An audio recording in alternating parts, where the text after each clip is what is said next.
Hey guys, welcome to the Field of 68 YouTube channel. If you like what you see here, hit that subscribe button and you'll get more college basketball content just like this. Move to the Big 12. For my money, this is the best conference in college basketball, and a bunch of the best teams in this conference were in action tonight. We start with Kansas State's overtime victory over Baylor. Jerome Tang's team just keeps finding a way, gentlemen. This team was down 6 with about 3 minutes left to play in regulation. This team was down 5 with about a minute left to play in overtime. Apparently, there is no set of stakes that are too drastic for Jerome Tang's team to overcome and to emerge victorious in overtime games. He's been doing it all season long. Tonight, he had a bunch of guys going, but Perry and Carter both finished with 18. Arthur Kaluma with 12 and 10 with the double-double in 40 minutes.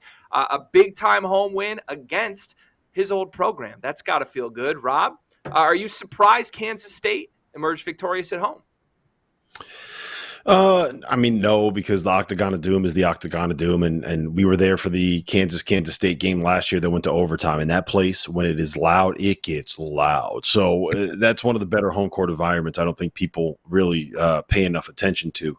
I think the most impressive thing from this win is that they were able to really slow down a Baylor offense that I think has been kind of underrated in terms of how good they are, right? I think we know what Kansas State can be defensively, but seeing them hold Baylor to, 54 points in regulation is something that I don't think you're going to see happen all that often. And Kansas State's had kind of an unlucky season so far this year with the Naquan Tomlin thing and not being able to have him be reinstated into the program. And then Quez Glover gets injured and it looks like he's going to end up missing most of the year. So they're kind of shorthanded here. And the wildest part, they're 5-0 in overtime. And if Tyler Perry doesn't miss a jumper at the end of that game on Saturday at Texas Tech, then Kansas State is sitting here at 4-0 in the Big 12. And they haven't exactly had the most difficult schedule. It's going to get a lot harder than UCF, West Virginia, Texas Tech, and Baylor here in a little bit. But I think that it is a very promising sign. And this is the kind of win that they need to be able to find themselves on the right side of the bubble on Selection Sunday. They got a lot of work to do in this conference to be able to get to probably like 8-12 might be enough to be able to get them in, assuming they get the right wins. But this was a win that they needed and one that they can kind of pin to the top of their resume.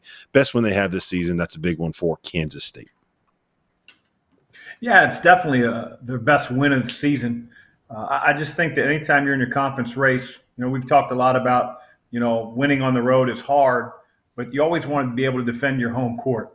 And I feel like the theme of the night is time and score decisions, not just by Kansas State and Baylor, but we saw it in the UC TCU game. We saw it in the Wake Forest NC State game.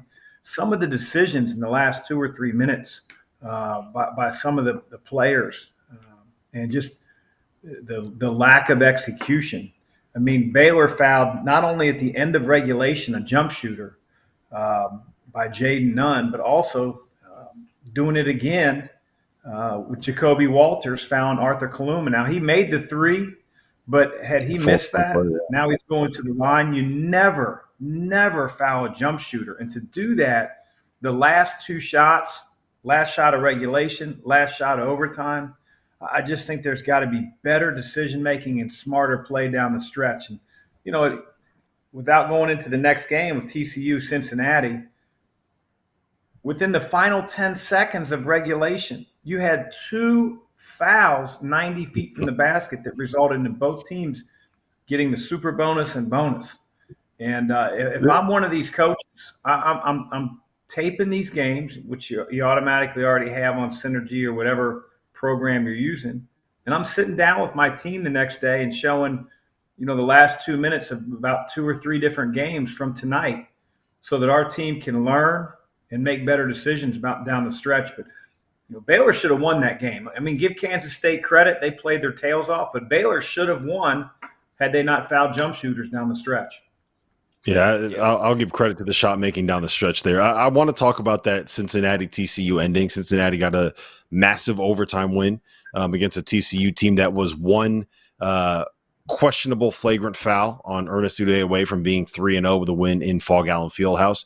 TCU missed a jump shot with about 6 seconds left, and then 90 feet from the basket committed a foul with 3.5 seconds left in a tie basketball game. Cincinnati goes down. They miss both free throws. And then Aziz Bandago, I think that's how you pronounce his name, he committed a foul trying to get the rebound 90 feet away from the basket with 3.1 seconds left. TCU goes down to the other end, misses the front end of the 1-on-1, and then Day Thomas from Cincinnati gets the rebound, goes up and fires up a half-court shot. They could have called a foul as he's trying to get up to half-court, and then the dude lets the half-court shot go and it goes off the back of the rim. And it goes to overtime. That is right there the most college basketball sequence I've ever seen in my entire life, and I loved every damn second of it. It was. I know Mack as a coach, it probably drives you crazy, but I'm sitting there watching it being like, this is nuts, man. What is going on? I think these guys might be drunker than the students that are sitting in the student section. Yeah, to me, it's one of those things where so many of the college coaches are trying to, take these kids into their program and change the habits that you see in AAU games. I mean, we all go to those weekends where kids are playing 3 and 4 games on a Saturday, 2 and 3 games on a Sunday, and it's like one game bleeds into the next. And, some of the wild fouls, the over the back with, you can't possibly lose a game unless you do that. And then it shows itself here early in conference play here tonight. Again, I don't say this tongue in cheek. If I'm a coach right now, I'm showing those moments to my team tomorrow, whether we're whether we were playing that game or not, because I want my team to learn and not be the history coach and talk to the team about why we lost or what happened, what we should have done. You want to be a little bit proactive, but man, there's a lot of film to be shown after tonight's games, especially the Cincinnati TCU game. Yeah, and just to reiterate one point, Greg, and then I'll give it back to you on Cincinnati.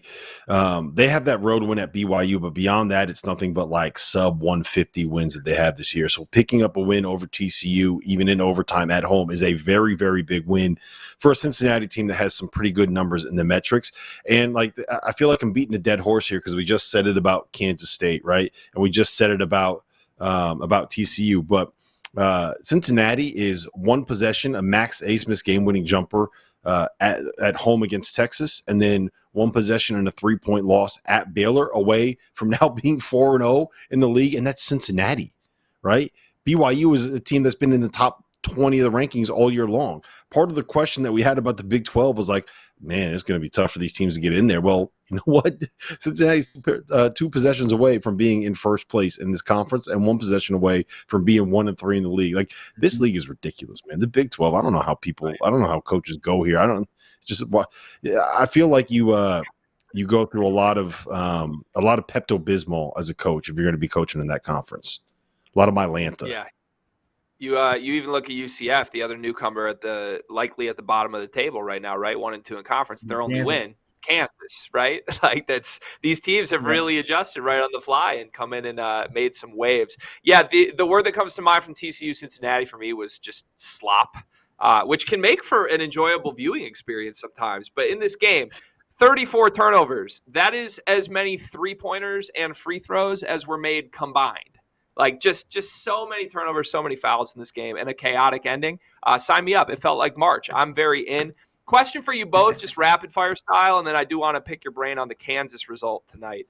Of the teams we just talked about, I think Baylor feels like they're a little bit ahead of the other 3 in the equation here. Kansas State, TCU, Cincinnati. If you guys disagree, feel free to let me know. But I'm curious, out of those 3, Kansas State, TCU, and Cincinnati, which team do you trust the most to sort of elevate out of the middle of the pack in the Big 12 into maybe the upper tier and a lock NCAA tournament type team? Let's go to you first, Chris.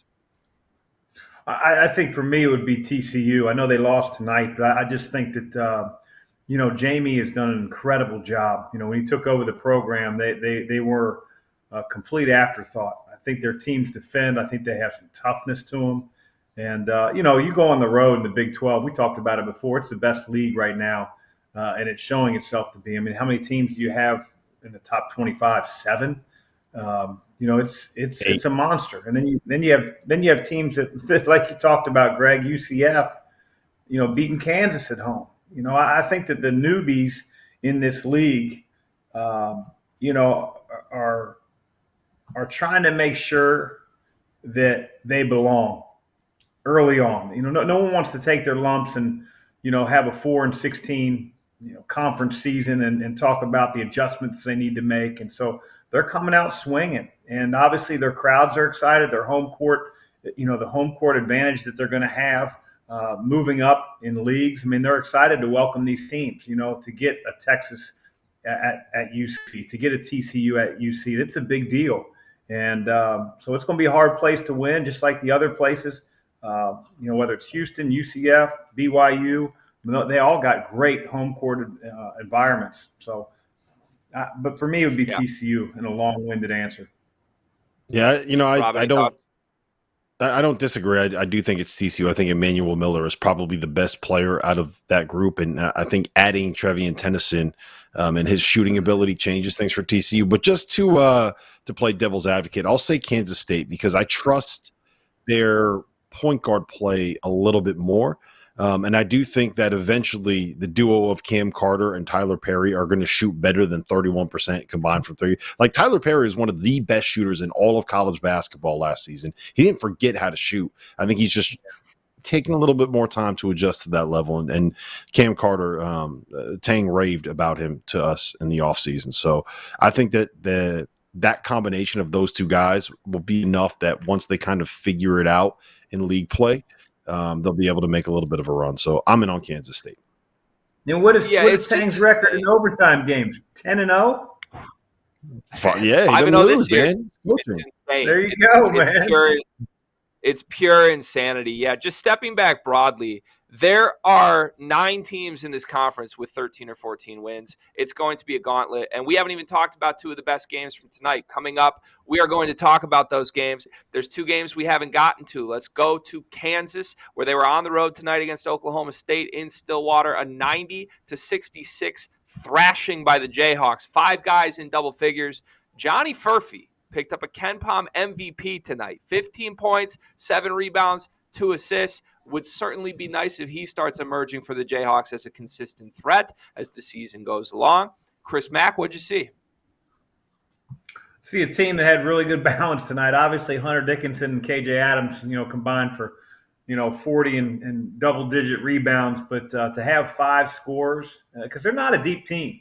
You know, I know they're trying to work their depth and gain some guys off the bench, but they haven't really had much firepower off the bench all year long. But to have 5 starters in double figures to go on the road, I know Oklahoma State isn't having the kind of season they're used to, but completely dismantle the Cowboys. Really good win for KU and keeps them right at the top of the Big 12. Yeah, I think getting Furphy going is big. You know, Nick Timberlake, I saw Mike Miller, who does our newsletter, tweeted out that Johnny Furphy and Nick Timberlake combined for 17 points. Furphy had 15 of them in the first half. Nick Timberlake had a nice dunk. But I think getting Furphy going is a big thing for them because he is big. He's a little bit more switchable defensively, and he can really shoot it. So he's young. He's adjusting to the American game and to the college game. But if he can find a way to be a guy that can consistently give you, I don't know, like 8-9 points a game and shoot it at like 35 to 40% from 3 and be something offensively. I think that's really, really big for Kansas. Yeah, Rob, no offense to the lovely Mike Miller, who we love here at the Field of 68, but saying that Johnny Furphy and Nick Timberlake combined for 17 points, that's like saying me and Jeff Goodman have combined for 10 great teases tonight. It just doesn't happen, okay? One guy's carrying the load there a little bit. There's one other game in the Big 12 we haven't gotten to yet tonight. That would be BYU, who got the victory over Iowa State tonight. 15-point win for BYU. This is one that's certainly going to keep them looking great at all the analytic sites that have loved the Cougars this season. Rob, what do you think? I mean, I don't know what to give either of these teams, right? I think they're both good. I don't think either of them are anywhere near as good as what their metrics say right now on KenPom. BYU is 9th, Iowa State is 15th, and that is just, I don't know. I can't wrap my head around that one. That's one of those ones where when you see those numbers, it makes you say, what's going on with KenPom and some of these decisions that he's making? Did he tweak his formula or something like that? No, I don't know. I mean, look, BYU is a team that they are going to have to consistently prove it to everybody throughout the season. Being able to get a win like this at home is something that will have some legs. But I don't know. I just those are the two teams in the conference that I don't know what to make of at this point. Yeah, I mean, I think Iowa State, they tend to keep games close. Just their style of play, the way they play. And to have their first double-digit loss of the year, obviously a really difficult place to play.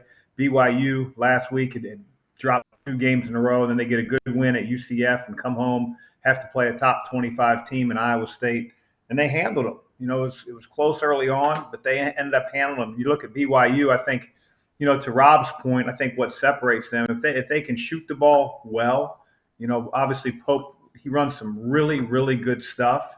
But if they can hit shots, they can play with anybody in the conference. But I think that's going to be a telltale sign. Tonight they shoot 35 threes, make 13 of them. Where on the other hand, I think Iowa State shoots 14. I mean, it's 2/3 less, you know. So BYU, if they shoot the ball, I think they'll be formidable, especially at home. Yeah, you hang 87 points on the third best defense in the country. Like, that catches my Yep. attention anytime that happens. And BYU's capable of doing that clearly. Thank you for watching the Field of 68. If you've enjoyed what you've seen here, hit that like button, share this link with your friends, or check out the description for some other places that you can consume Field of 68 content.